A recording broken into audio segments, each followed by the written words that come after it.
ঠিক এমন এভাবে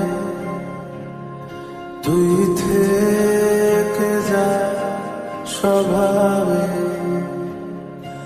আমি বুঝেছি ক্ষতি নেই,